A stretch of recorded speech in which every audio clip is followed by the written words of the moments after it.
Hello. You're tuning into the episode of The Wunderkind Show. Today's second topic, Get Up has some stuff to say about Lamar, Derrick Henry, and the Baltimore Ravens. Look. So, Get Up had a pretty good panel, I believe it was yesterday. And Ryan Clark was on there. A couple other big names was on there. They were talking about, what team could really be a threat to the Chiefs. And what in the team that they pick, what's their strengths and weaknesses. So what I'm going to do is I'm going to play what they had to say. Because I actually like what some of the stuff they had to say about the Baltimore Ravens. I agree with some of it. And then we're going to break it down, all right? And before we go any further, I want to make sure I say this. As much as I'm a Baltimore Raven fan, it is factual. Do not get mad when people say, we wasted an opportunity last year. We did. Like, if you're an honest person and you're not lying to yourself, you're not walking around with purple-colored, sunglasses and stuff, we did waste a great opportunity last year. It's factual. The players will even say that. But it doesn't mean that our window is closed. See, that's the context to it all. So let's play this audio, and then we're going to break it down, all right? It's a little lengthy. But I'm telling you, I think you're going to like this episode. So let's get it started. Let me talk about the biggest competition to them, Nick, and that is the team that I know you follow most closely. Your former team and your son's favorite team and your son's favorite quarterback, and that is Lamar Jackson and the Baltimore Ravens. I'm a big believer in the moment came and they didn't meet it. I've seen that happen in sports too many times. Last year, everything was set up for the Ravens, and they handed that game to Kansas City in the second half. I know they went out and got Derrick Henry this year. Do you consider, let me say, how does one phrase the question? Right. Are the Ravens the biggest competition to Kansas City in the AFC, or are the Chiefs the biggest competition to the Ravens in the AFC?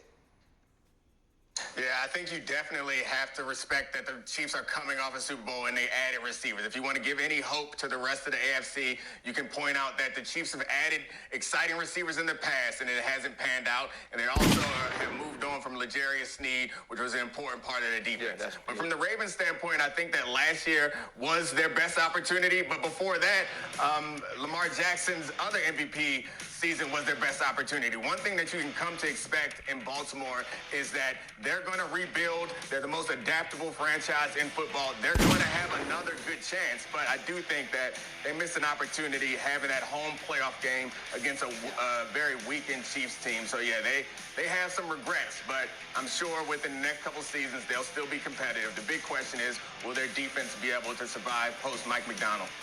I think that word right there, adaptability, is really interesting. Last year, they lost 3 fourth-quarter leads against the Colts, the Browns, and the Steelers.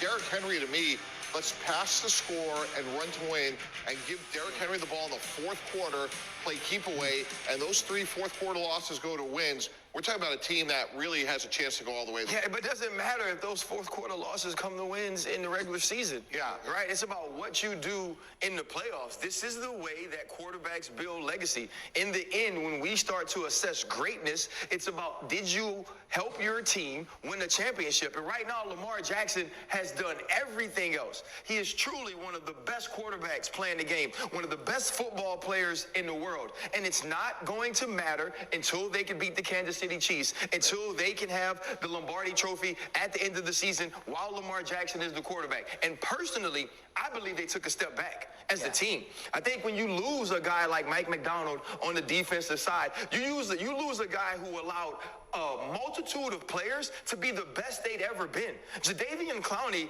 gets another opportunity to play this year because he was great last year in Baltimore, because Mike McDonald found a way to help him get to where he could find ways to be successful. Same thing with Patrick Queen.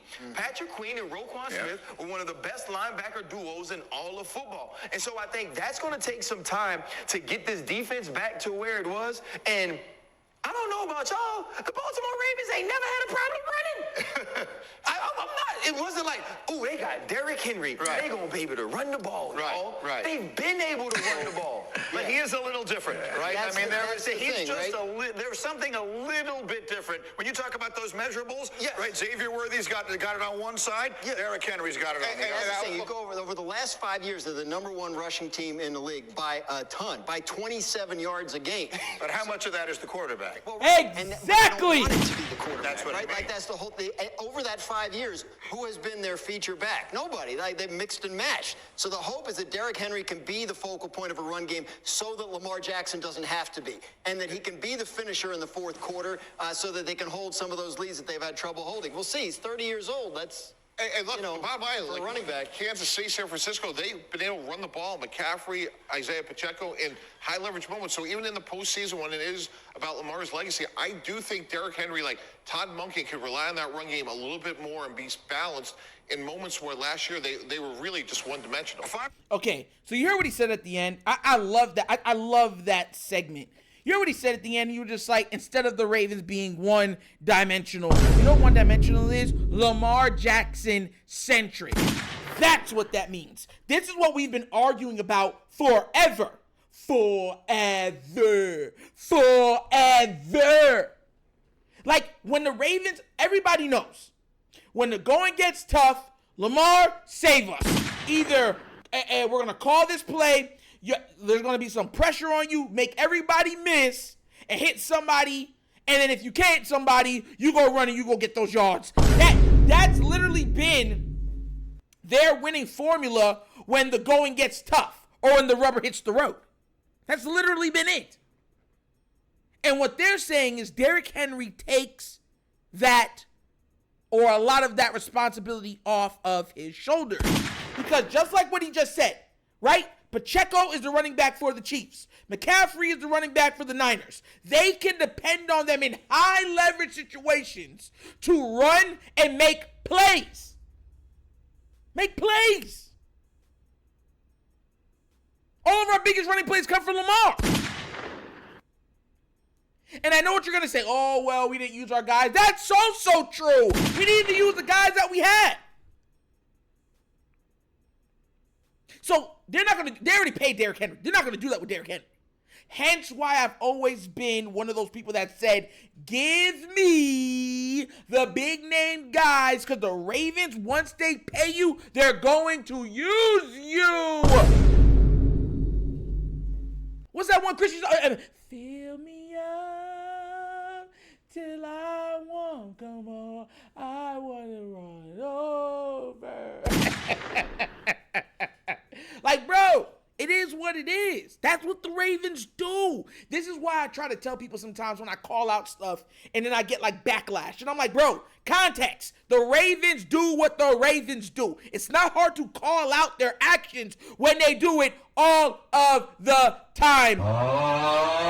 So many times that we have coaches like the one in Pittsburgh call us out on it. Yeah, we know what they're going to do. I mean, they're the Ravens. They don't care if they're right or wrong. They're going to do what they're going to do.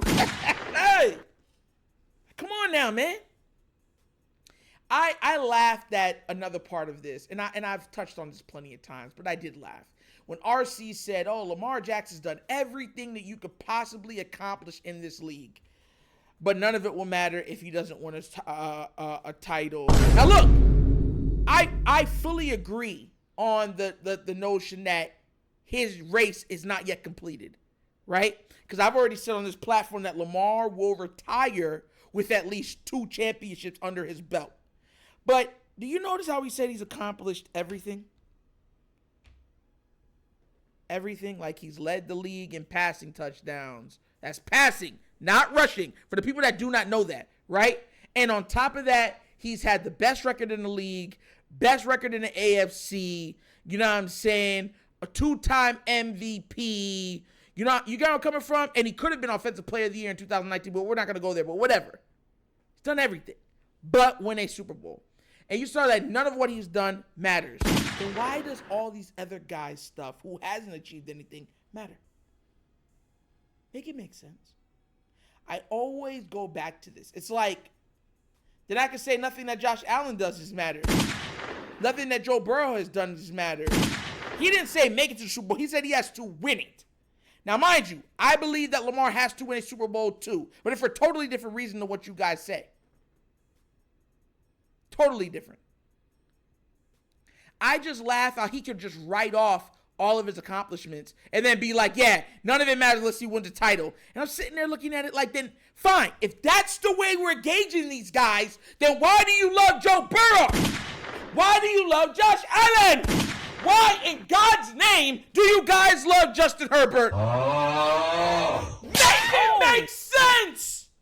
Yo, they'll say, oh, Herbert's a top 5 QB. Man, that even won his division.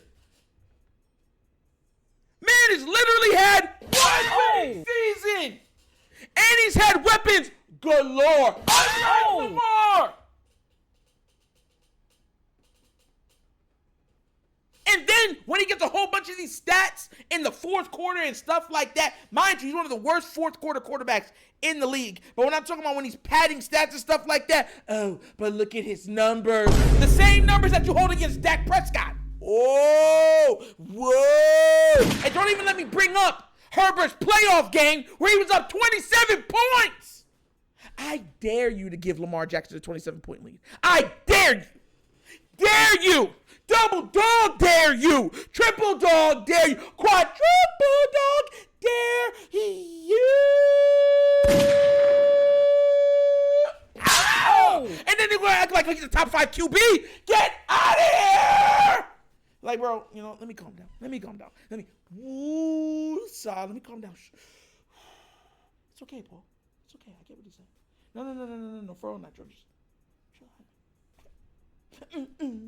Okay, so like I'm saying, I just find the hypocrisy to be so strong in a lot of these guys' mouths. Pause.